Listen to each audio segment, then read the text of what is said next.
Assalamualaikum warahmatullahi wabarakatuh. Berjumpa lagi dengan kami. Saya Rida Wahyudasari dan rekan saya Wadi Fatijana. Di sini kami akan menjelaskan tentang model keuangan bisnis syariah. Kita simak sama-sama yuk. Baiklah, lanjut ke mengelola keuangan bisnis syariah. Pasti kalian ingin tahu bagaimana sih cara mengelola keuangan bisnis syariah itu. Yuk kita simak selanjutnya. Baiklah, selanjutnya yaitu tentang pengertian uang. Uang merupakan bagian yang tidak terpisahkan dalam kehidupan manusia sehari-hari. Alat tukar itu dapat berupa benda apapun yang dapat diterima oleh setiap orang di masyarakat dalam proses pertukaran barang dan jasa. Selain itu, fungsi uang juga digunakan sebagai alat penyimpanan nilai karena dapat digunakan untuk mengalihkan daya beli dari masa sekarang ke masa yang akan datang. Kebiasaan dalam mengelola keuangan syariah ini bisa juga dipengaruhi oleh perilaku yang berkaitan dengan keuangan, di mana sebagian dipengaruhi oleh besar kecilnya apa yang diberikan dan dilakukan oleh masyarakat. Ada beberapa jenis prinsip good money habit. Good money itu yaitu uang yang baik. Yang pertama, biasakan membuat perencanaan penggunaan dana baik untuk kebutuhan rutin maupun kebutuhan yang tidak terduga.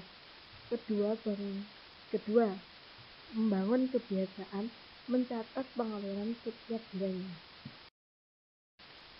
Perencanaan keuangan syariah. Maqasid syariah ialah suatu dasar yang sangat penting dalam merencanakan keuangan Islami.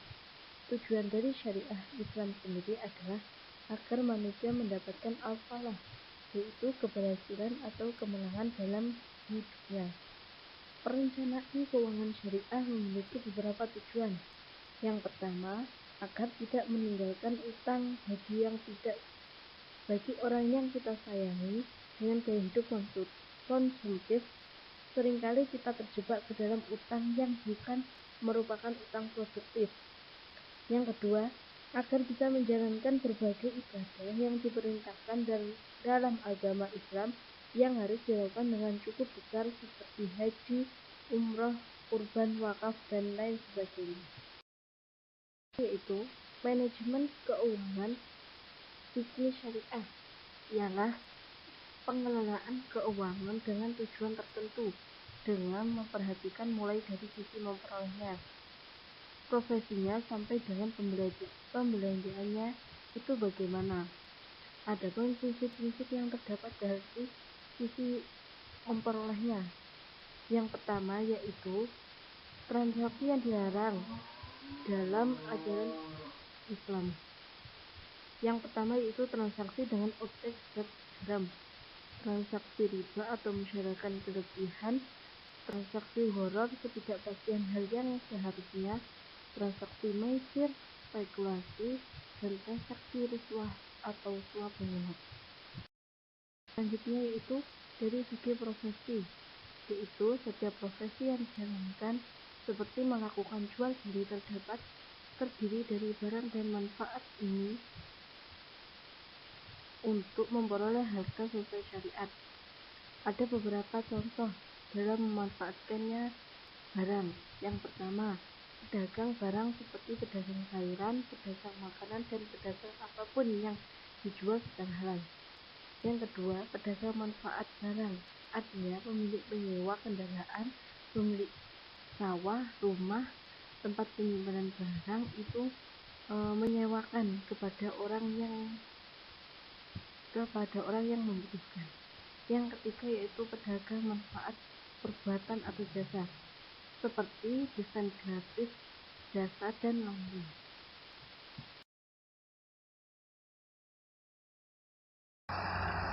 Prinsip manajemen keuangan syariah. Dalam setiap usaha ataupun perdagangan harus didasari sikap saling ridho atau atas dasar suka sama suka di antara kedua belah pihak untuk menghindari hal-hal yang dirugikan.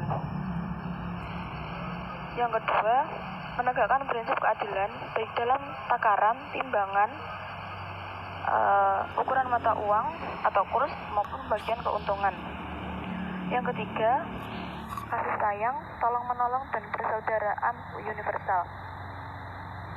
Yang keempat, dalam melakukan usaha bisnis ataupun perdagangan, tidak melakukan investasi pada usaha yang diharamkan. Misalnya usaha yang dapat merusak mental dan moral seseorang. Yang kelima, prinsip melakukan riba. Jadi harus terhindar dari praktik waror, tadlis, dan maisir. Yang keenam, tidak boleh melalaikan diri untuk beribadah dan juga mengingat Allah. Selanjutnya, prinsip-prinsip sistem keuangan syariah. Kerangka dasar sistem keuangan syariah ialah seperangkat aturan dan hukum secara bersama-sama yang disebut sebagai syariat, mengatur aspek ekonomi, sosial, politik, dan budaya masyarakat Islam. Jadi, prinsip sistem keuangan syariah diringkas menjadi 7. Yang pertama, larangan bunga. Yang kedua, uang sebagai modal potensial. Yang ketiga, berbagi risiko. Yang keempat, larangan melakukan spekulatif atau judi. Yang kelima, kesucian kontrak. Yang keenam, aktivitas sesuai syariat. Yang ketujuh yaitu keadilan sosial. Kegiatan dan larangan manajemen keuangan syariah. Pertama, aktivitas perolehan dana. Dalam memperoleh harta, seseorang harus memperhatikan cara-cara yang sesuai syariah Islam. Misalnya mudharabah, musyarakah, istisna, ijarah, dan lain-lain. Yang kedua, dalam memperoleh dana itu tidak boleh memperoleh harta dengan cara yang haram. Misalnya melakukan riba, maisir, tadlis, dan lain-lain. Yang ketiga, larangan dan tidak dibolehkan untuk melakukan transaksi dengan objek yang haram. Misalnya itu melakukan transaksi dengan minuman keras, obat-obat terlarang, dan lain-lain. Yang kedua, aktivitas pengelolaan dana.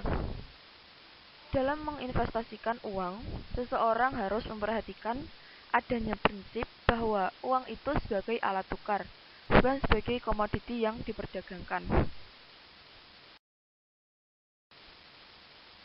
Yang ketiga, aktivitas penggunaan dana. Jadi, seseorang dalam menggunakan dana itu sebaiknya harus digunakan untuk memperbanyak amal. Misalnya melakukan infak, sedekah, zakat, dan wakaf.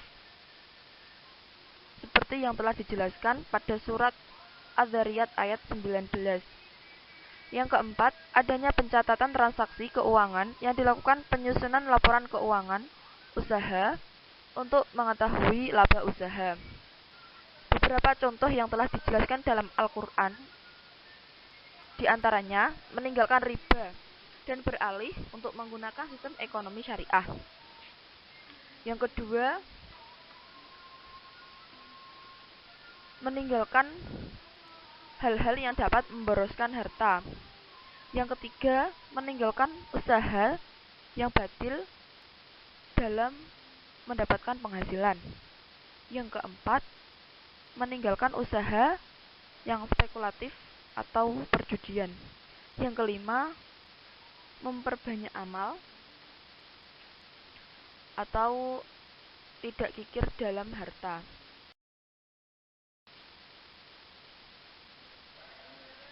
Ada beberapa akad dalam Islam, di antaranya akad investasi, yaitu mudharabah, musyarakah, sukuk, dan saham syariah. Dalam akad jual beli atau sewa menyewa, misalnya murabahah, salam, istisna, dan ijarah. dan akad lain, misalnya sor, wadi'ah, qardul hasan, wakalah, kafalah, dan hiwalah.